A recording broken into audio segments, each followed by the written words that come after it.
बिस्मिल्लाहिर्रहमानिर्रहीम। Last lecture के अंदर हमने डिफरेंट टॉपिक्स के ऊपर अपने स्ट्रेस स्ट्रेन की टॉपिक्स फंडामेंटल्स को कवर किया था। आज के इस लेक्चर के अंदर हम स्ट्रेस कंसंट्रेशन की बात करेंगे। स्ट्रेस कंसंट्रेशन को डिफाइन करने से पहले मैं आपको बताना चाहूँगा कि जब हम किसी भी स्ट्रेसिस को डिटरमिन करते हैं अपने एक्सिल लोडेड बार के ऊपर, तो हम वहाँ पे एक बेसिक फार्मूला जो है वो हमने ड्राइव किया था, डेट इज़ कि जो हमारी सिग्मा है, मींस नॉर्मल स्ट्रेस जो है is equal to the force, और you can say restrictive force per unit area, और you can say sigma is equal to P divided by A, in which P is basically the axial force in the bar and A is basically the cross section area।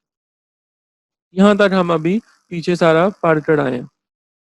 So this formula is basically based upon the assumption that the stress distribution is uniform throughout the cross section। तो ये जो assumption है ये उस particular subject या object के लिए है जो कि आपकी यूनिफॉर्म है उसके क्रॉस सेक्शन में, जिसके cross section through out uniform हो रहा है उसके लिए ये assumption ट्रू है। बट इन रियलिटी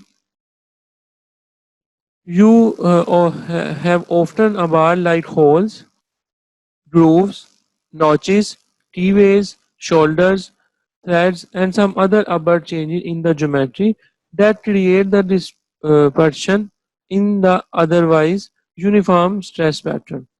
तो हमारी रियलिटी के अंदर जो प्रोडक्ट हैं या ऑब्जेक्ट्स हैं उनके अंदर किसी जगह पे होल भी हो सकता है, ग्रूव भी हो सकते हैं, नॉचेस भी हो सकते हैं एंड सो ऑन। तो उसकी वजह से जो ज्योमेट्री है उसके अंदर चेंजेस अटर होती हैं through out is uniform stress pattern. So these discontinuities in geometries basically cause the high stress in very small regions of the bar, and this point is already explained in previous lectures as well।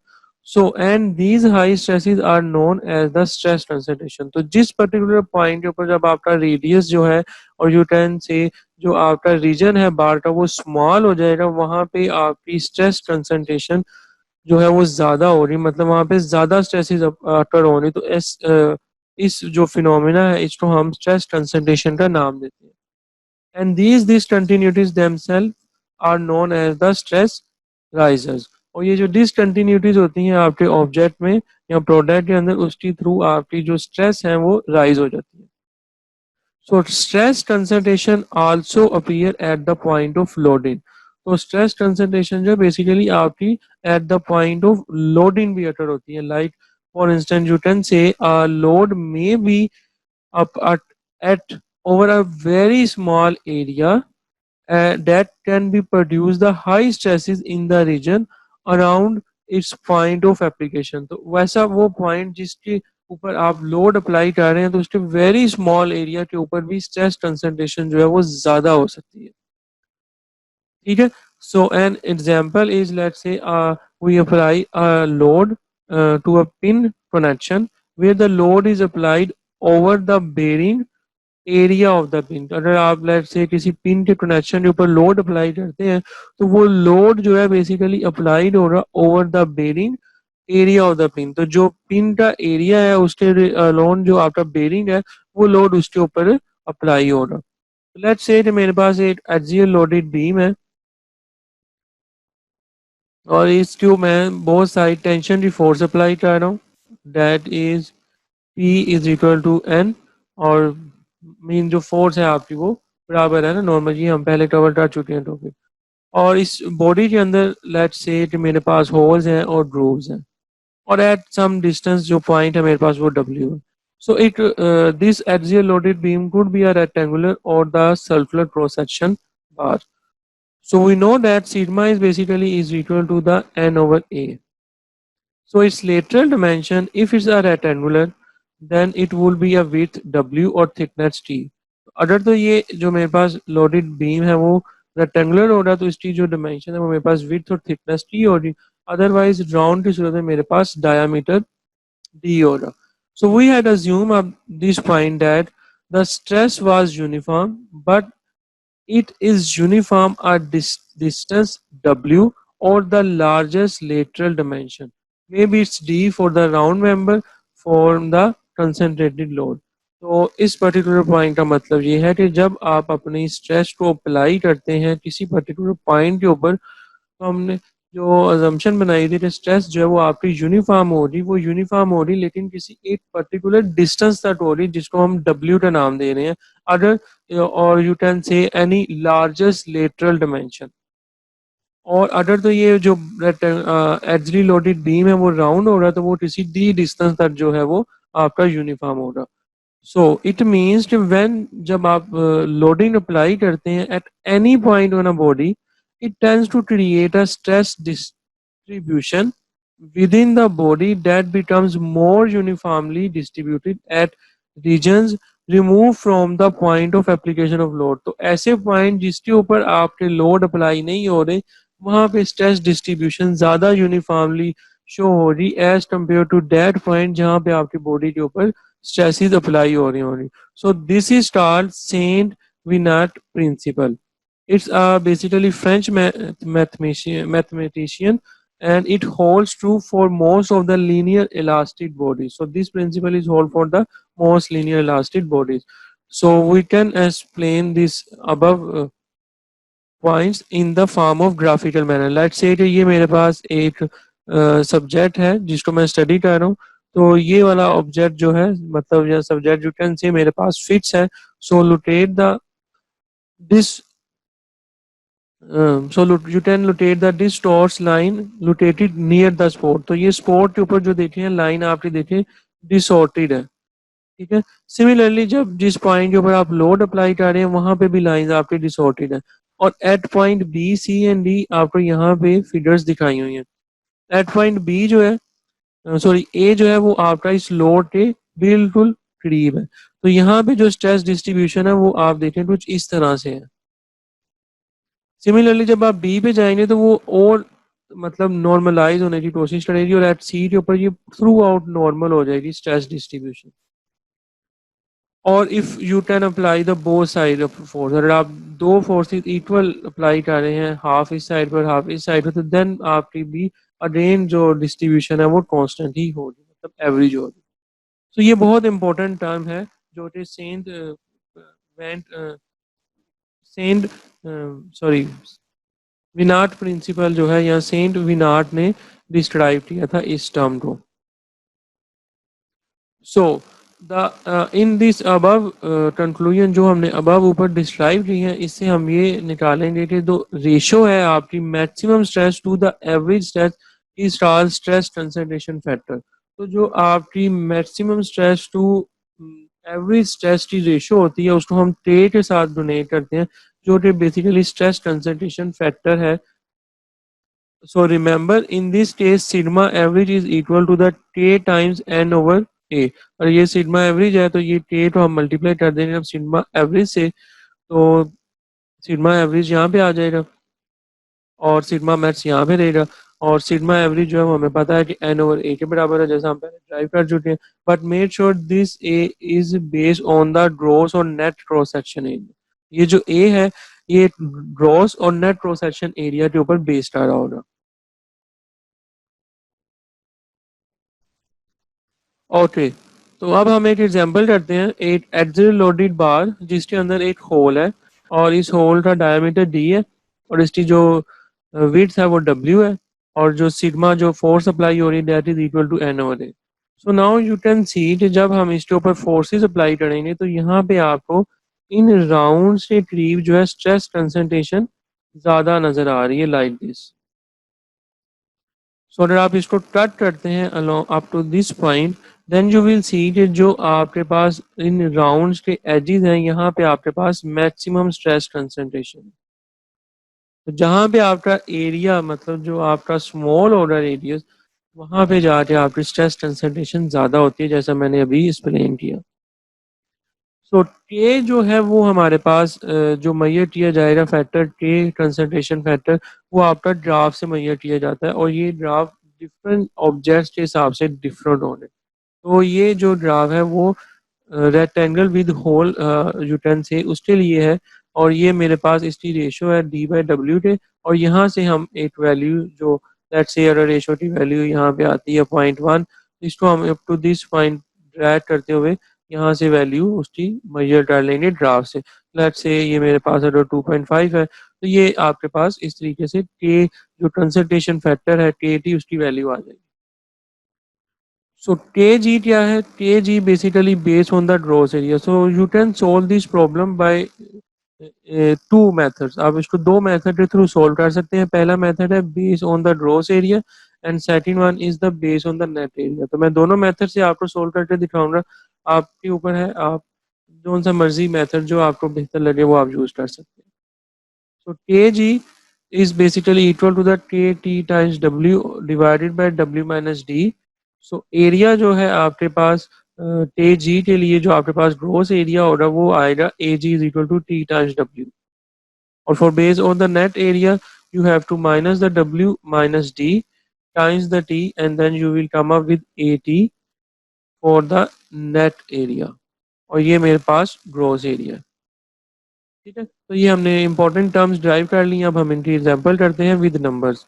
So now let's calculate the maximum stress at discontinuity in structural member using the stress concentration factor. यहाँ पे मेरे पास thickness T है, radius 1 millimetre है, W जो width है वो 10 millimetre है, दैट इज द डी।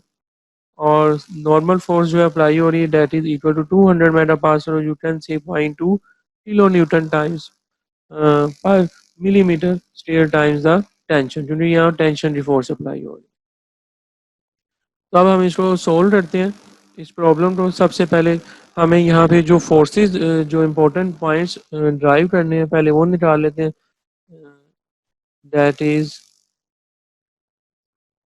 ए जी, जो कि मुझे ग्रॉस एरिया निकालना है। तो ये आ गया मेरे पास ग्रॉस एरिया। ए जी जो है वो मेरे पास क्या हो जाएगा 10 times 10 millimetre times the 2 millimetre. ठीक है, तो ये देखें ना, ये मेरे पास W 10 मिलीमीटर है और जो T है वो 2 मिलीमीटर है। तो सिंपल इसे मल्टीप्लाई करूंगा तो मेरे पास ग्रॉस एरिया आ जाएगा दैट इज 20 मिलीमीटर स्क्वायर।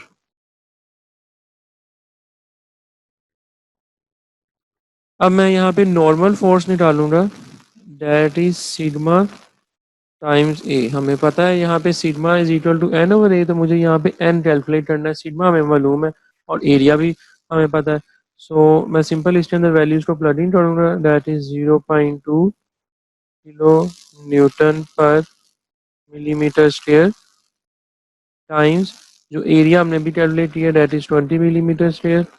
और ये मेरे पास नॉर्मल फोर्स की वैल्यू आ जाएगी 4 किलो न्यूटन। थर्ड पे जी हमने यहाँ पे नेट एरिया निकालना है। पहले हमने ग्रॉस एरिया निकाला था। और net area I am type here A T that is basically equal to the T times W minus D. अब इसके अंदर हम सिंपली वैल्यूज को प्लग इन करेंगे। कितना था मेरे पास 2 मिलीमीटर और W है 10 मिलीमीटर माइनस डी की वैल्यू है मेरे पास 2 मिलीमीटर। सो ए टी जो है वो मेरे पास आ जाएगा 16 मिलीमीटर स्क्वायर। ठीक हो गया। अब हम यहाँ पे कैलकुलेट करते हैं अपना डी बाई डब्ल्यू की रेशो, ताकि हम के कंसंट्रेशन फैक्टर जो के टी है हम उसको ड्राइव कर सकें। तो यहाँ पे मेरे पास क्योंकि एक रेक्टेंगल है और उसके अंदर होल है तो मैं यहाँ पे डी बाई डब्ल्यू लूंगा। और जो डी है मीन डायामीटर इज 2 मिलीमीटर और जो डब्ल्यू है वो मेरे पास 10 मिलीमीटर है। तो मेरे पास रेशो आ जाएगी 0.2। सो के टी की value from graph by looking up this 0.2 value we can get 2.5। ये मेरे पास कंसंट्रेशन रेशो की फैक्टर की वैल्यू आ रही दैट इज 2.5। लाइक अगर ये मेरे पास ग्राफ है और यहाँ पे जो मेरे पास लेट्स से 0.2 है इसको मैं अप करूँगा इस लाइन तक और यहाँ पे जाके मेरे पास 2.5 की वैल्यू आ गई। तो फर्दर आप डिटेल से बुक के अंदर मैंने एक यहाँ पे वैल्यू ली है तो ये आपके पास 0.1 है, इसको आप ड्रैग करते हुए प्रॉपर जो है यहाँ पे इसकी वैल्यू निकाल सकते हैं। तो खैर मैं यहाँ पे अज्यूम कर रहा हूँ इट्स 2.5। तो आप प्रॉपर ड्राफ्ट के थ्रू प्रॉपर वैल्यू को भी प्लेस करते हुए इसको सोल्व कर सकते हैं। तो के टी की वैल्यू आ गई जी हमारे पास। अब मुझे जो है सिग्मा जो कि मुझे पता है, जो हमने फार्मूला ऊपर ड्राइव किया था, दैट इज के टाइम्स एन ओवर ए। तो हम सबसे पहले इस मैथ सिग्मा मैथ्स को कैलकुलेट करेंगे bye using the net area method. तो हम यहाँ पे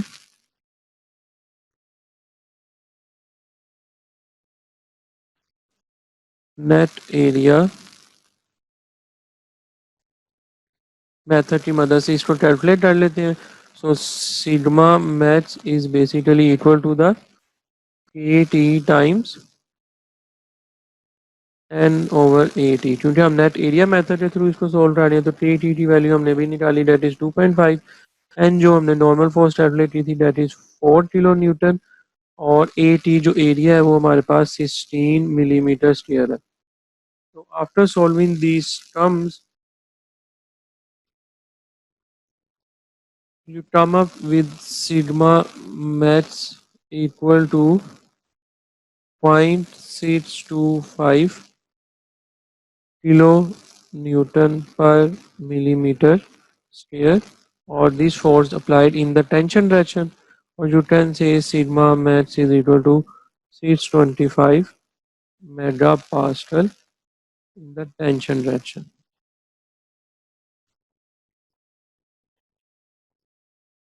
अब हम इसी मेथड को मतलब जो नेट एरिया मेथड के थ्रू वैल्यू निकाली है, इसी को कंक्लूड करेंगे फ्रॉम ग्रॉस एरिया मेथड।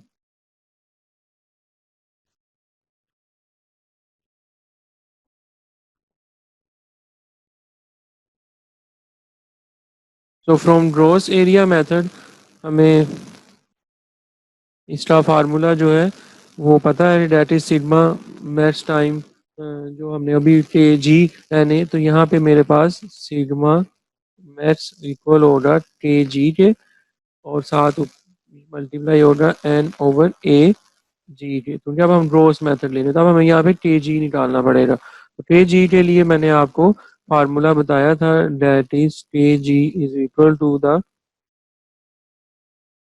के T times W divided by W minus D.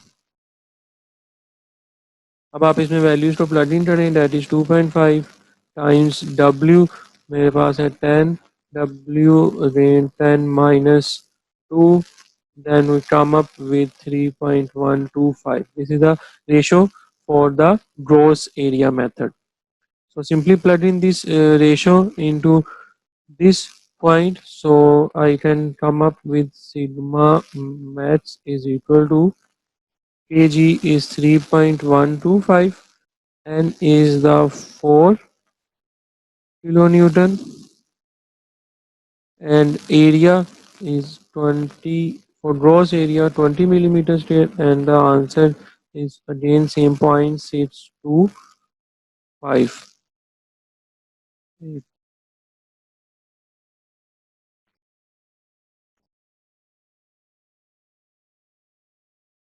kilonewton per millimeter square, or the force is again in the tension direction. So sigma max is equal to 625 megapascal, and it will be applied in the tension direction. So आप जोन सा भी method use करना चाहें, either sigma max for calculation of the net area method और calculating the sigma max by using the gross area method, answer आपके पास same आएगा।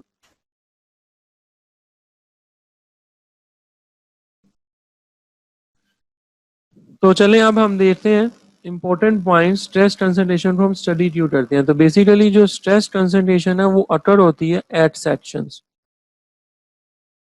ठीक है। So where the cross section area are suddenly changes, the more severe the change the larger the stress concentration. तो जैसे जैसे आपका अगर स्ट्रेस कंसंट्रेशन जो है वो लार्जर होता जाएगा, जैसे जैसे आपका क्रॉस सेक्शनल एरिया जो है उसके अंदर चेंजेस होती जाएंगी, अब्रप्ट चेंजेस आती जाएंगी। So for design or analysis, It is not only necessary to determine the maximum stress that is basically acting on the smallest cross section area, and this is or this can be done using a stress concentration factor, that is K. So that has the those sorry that has been determined through the experiments and is only a function of the geometry of specimen. तो जो stress concentration factor है इसको आप major करते हैं अपनी stress design और उसके एनालिसिस पर्पस के लिए अपने प्रोडक्ट के। तो उस पर्पस के लिए उसको आप मेजर करते हैं स्ट्रेस फैक्टर को बाय यूजिंग, और यू कैन से डिटरमिन द एक्सपेरिमेंट, आप एक्सपेरिमेंट परफॉर्म करते हैं और जो फंक्शन होता है मतलब जो के आपका स्ट्रेस फंक्शन है वो इंटायरली ज्योमेट्री के स्पेसिमन के ऊपर डिपेंड करता है। और द सेम कॉन्सेप्ट जो अभी मैंने ऊपर आपको डिस्क्राइब किया है वो आपका यूज हो रहा for type of loading like torsion, bending and etcetera, and these topics will be covered in the future lessons. So the significance of stress concentration, you can say, when a member is subjected to static loading, it's basically depends upon the kind of material. तो कह सकते हैं कि जो stress concentration है वो आपके material के ऊपर depend करती है। Like अगर आपके पास material ductile है, let's say steel, so stress concentration जो है वो ignore हो जाएगी, can often be ignored, as the reason is that the material at the point of maximum stress such as the round or hole will yield and plastic flow will occur, that is basically reduce the intensity of the stress concentration and making the stress distribution more nearly uniform. तो जब आपके पास material ductile हो रहा तो उसके ऊपर जब plastic flow अटर हो रहा और होल्स के थ्रू, तो उसके थ्रू जो आपकी स्ट्रेस कंसंट्रेशन की इंटेंसिटी है वो रिड्यूस हो जाएगी। सो इस वजह से जो स्ट्रेस कंसंट्रेशन है नॉर्मली वो जो डक्टाइल मटेरियल है उस पर ज़्यादा बेहतर तौर पे रिप्रेजेंट नहीं हो पाती। लेकिन ऑन द अदर हैंड अगर आपके पास कोई ब्रिटल मटेरियल है, let's say a glass, then the stress concentration will remain up to the point of fraction. इस पर्पस के लिए आप ये कहेंगे कि जो स्ट्रेस कंसंट्रेशन है वो आपके मेन डक्टाइल मटेरियल के पॉइंट ऑफ फ्रैक्चर के ऊपर लाई करेगी मैक्सिमम, और आपका मटेरियल जो है वो ब्रेक हो जाएगा। So therefore the general observation is that with the static load and the ductile material, the stress concentration effect is not likely to be important. अगर आपका ऐसा मटेरियल है जिसके ऊपर स्टैटिक लोड अप्लाई हो रहा है और वो डक्टाइल है, देन स्ट्रेस कंसंट्रेशन को मेजर करना और उसका इफेक्ट इतना इंपॉर्टेंट नहीं हो रहा। लेकिन अगर कोई ऐसा स्टैटिक लोड आपके ब्रिटल मटेरियल के ऊपर अकर हो रहा है तो आपको फुल स्ट्रेस कंसंट्रेशन फैक्टर को लाजमी कंसीडर करना पड़ेगा ताकि आपका प्रोडक्ट जो है वो फेल किए बगैर प्रॉपर लॉन्ग लाइफ के लिए वर्क करता रहे। So these are the some important points which we are drive through our stress concentration topic. So now here are the some graphs. तो ये जो ग्राफ है हमने अभी इसको डिस्कस किया था जो कि आपका flat bars with circular hole के लिए, तो ये इस पर्पस के लिए होल्स टू है। लेकिन अगर आपके पास स्ट्रेस कंसंट्रेशन का फैक्टर के इस तरीके से आ जाए, लाइक अगर एक फ्लैट बार है विद द फिलट शोल्डर्स, तो for that purpose you have to use this graph. और यहाँ पे जो 1.1, 1.2, 1.3, 1.5 है, it's the basically change is the thickness. तो जितनी इस रेशो के अंदर चेंज हो रहा है that is B divided by C is equal to 2, इसी तरीके से 1.5 एंड 3 की वैल्यू, तो जो आपके पास रेशो आएगी इस थिकनेस के रिड्यूस होने की, उस कर्व को देखते हुए आप अपनी इस के टी फैक्टर को जो है मेजर करेंगे। सिमिलरली अगर आपके पास राउंड बार्स हैं तो फिर उस पर्पस के लिए आप ये वाला ग्राफ यूज करेंगे।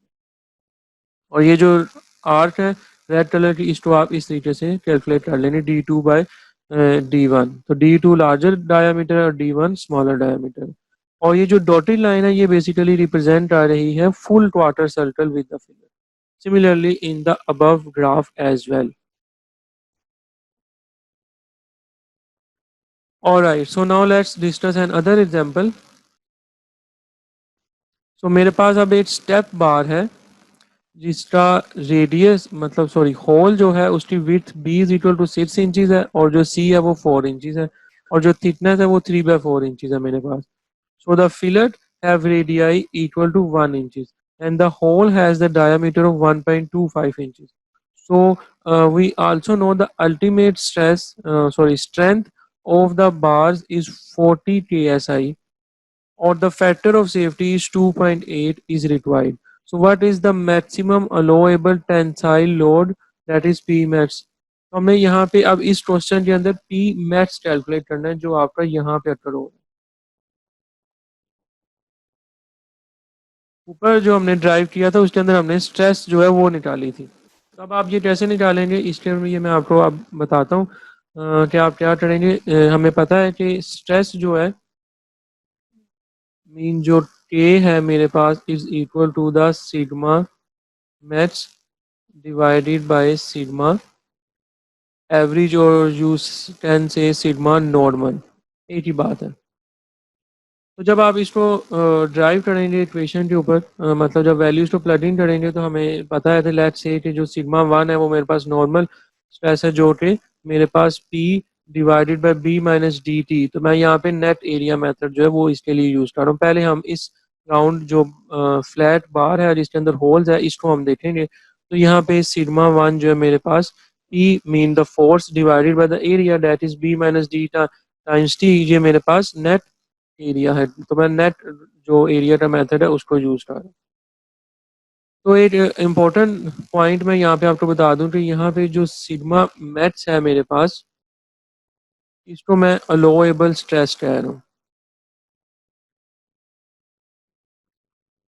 अलोएबल स्ट्रेस का क्या मतलब है, मतलब मैक्सिमम स्ट्रेस जो कि आपकी बॉडी अटेन कर सकती है। तो ये हमें उन्होंने मतलब क्वेश्चन के अंदर बता दिए। और सिग्मा नॉर्मल जो है ये हमें कैसे कैलकुलेट करेंगे, हमें फार्मूलाज पता है। और जो के है ये हम अभी for the case of hole निकाल रहे हैं। मतलब अभी जो मैं स्टडी कर रहा हूँ ऑब्जेक्ट को वो इस पॉइंट को स्टडी कर रहा हूँ सिर्फ, ठीक है। तो के जो है वो मेरे पास फॉर द होल होगा। तो यहाँ पे मेरे पास फिर वैल्यू आ रही सिग्मा वन, जब मैं इसको इस तरफ ले जाऊँ ना that is sigma one is equal to sigma allowable divided by K hole. और सिग्मा अलोएबल का फार्मूला जो है ये अभी आप ऐसे ही अज्यूम करें, ultimate stress divided by the factor of safety. Ultimate जो चाहिए होता है जी, मैंने पॉइंट्स को किसी हद तक डिस्कस किया था अपने प्रीवियस लेक्चर के अंदर। डोंट वरी, हम फैक्टर ऑफ सेफ्टी और ये डिजाइन कंसीडरेशन को आगे फ्यूचर लेसन के अंदर भी कवर करेंगे। But in this point you can say the sigma allowable is basically the ratio of ultimate stress over the factor for safety divided by the K hole. जब आप इन दोनों इक्वेशन को equate करेंगे in terms of sigma, then you come up with this equation that is P B minus D T is equal to the sigma u, or you can say ultimate stress divided by the factor for safety for the ultimate stress divided by the k whole. So अब हमने यहाँ पे p max के अंदर इस equation को drive करना है। तो यहाँ से जब p max है वो मेरे पास कैसे आ जाएगा, मैं इस टर्म को मतलब ये जो के होल है और ये वाली टर्म्स मेरी एज इट इज यहाँ पे रहेगी। सिर्फ ये जो टर्म है मेरे पास B minus D times T, इसको मैं इधर मल्टीप्लाई कर दूंगा तो ये मेरे पास इस तरीके से आ गया पी मैक्स, ठीक हो गया। तो ये मेरे पास एक इम्पोर्टेंट टर्म्स निकल आई for the calculation of P max for this rectangular bar with hole. Similarly अब जो मेरे पास अदर बार है जिसके अंदर उसकी क्रॉस सेक्शन जो लेंथ जो विड्थ है वो डिक्रीज हो रही है, तो और वो फिलर के लिए तो हम इसी टर्म को ही यूज कर लेंगे for P max for filler and this is P max for the hole. So same हमारे पास वही स्ट्रेस मैक्सिमम की वैल्यू है, फिलर की वैल्यू भी यही रहेगी। पर सिर्फ इतना पड़ेगा कि यहाँ पे जो एरिया है वो आपका सी टी हो जाएगा। ये सी है और इसकी थिकनेस टी होगी। यहाँ पे हम ग्रॉस एरिया लेंगे, ओवरऑल कंप्लीट एरिया लेंगे, यहाँ पे कोई होल वगैरह नहीं है। तो ये दो हमारे पास इंपॉर्टेंट पी मैच की वैल्यूज आ रही हैं। अब हमने यहाँ पे के होल और के फिलर की वैल्यूज जो है वो ग्राफ से निकालनी है। तो मैं सबसे पहले यहाँ पे रेशो ले लेता हूँ डेट फॉर डी बी। अगर यहाँ पे डब्ल्यू हो रहा तो डेफिनेटली डी डब्ल्यू ले लेंगे, डी बी हो रहा तो हम डी बी कर लेंगे। तो डिफरेंट बुक्स में डिफरेंट नोटेशन है, so don't worry about that. तो डी की वैल्यू है हमारे पास 1.25 और बी की वैल्यू है 6। तो मेरे पास रेशो आ जाएगी 0.208। सो ग्राफ से हम के होल की वैल्यू निकाल लेंगे, दैट इज इक्वल टू 2.5। अब ये कैसे आई है वैल्यू, ये आप ऊपर इस ग्राफ पे जाएं, यहाँ पे अब आप देखें मेरे पास जो के की वैल्यू है that is 2.08 something around hair. जब आप इसको ऊपर ड्रैग करेंगे तो ये मेरे पास वैल्यू आ रही 2.5। अब मुझे यहाँ पे पी मैच कैलकुलेट करना है। So P max for hole, let me rewrite, P max for hole is equal to, अब आप सिंपली इस वैल्यू के अंदर प्लग इन करें, दैट इज अल्टीमेट स्ट्रेंथ जो है मेरे पास वो 40 है, और इसको डिवाइड कर दूंगा फैक्टर ऑफ सेफ्टी से, दैट इज 2.8। डिवाइड कर देनी टोटल के concentration factor for hole that is 2.5 times B minus D. तो बी मेरे पास 6 है, डी जो डायमीटर है वो 1.25 है, और जो थिकनेस है मेरे पास दैट इज 0.75। तो मेरे पास जो पी मैच की वैल्यू आएगी, P max for the hole is equal to 20.4 kilo pounds.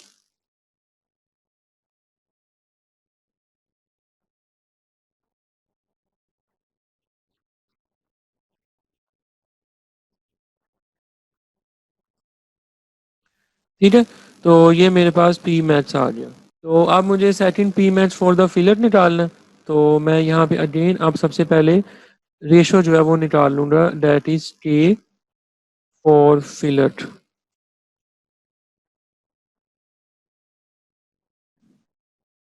वो क्या आएगी जी, अब मुझे यहाँ पे पता है कि इसके लिए जो रेशो है that is R divided by C. R जो है वो 1 है, सी मेरे पास 4 है, so it is equal to 0.25। So R C की वैल्यू आ रही मेरे पास 0.25। ये मैं ऊपर ड्राफ्ट पे जाऊंगा, ये मेरे पास रिक्वायर्ड ड्राफ्ट है, और ये आ रही मेरे पास वैल्यू 0.25। अब इसमें से मैं इन चारों में से कौन सी टर्म लूंगा, उस पर्पज के लिए हमें यहाँ पे जो इसकी रेशो है फुल बार विड्थ की जो जितनी रिड्यूस हुई है वो निकालनी पड़ेगी। वो अब हम कैसे निकालेंगे, वो बी और सी के करके। तो ये देखें, यहाँ पे मेरे पास आ जाएगी ratio of bar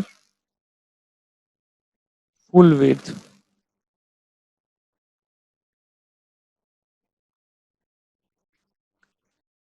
to reduce width, that is B divided by C. तो 6 थी फुल विड्थ और रिड्यूस विड्थ जो है वो 4 है, तो मेरे पास वैल्यू आ जाएगी 1.5। सो अब इस ग्राफ से हम देखेंगे 1.5 वाली कर्व जो कि ये है,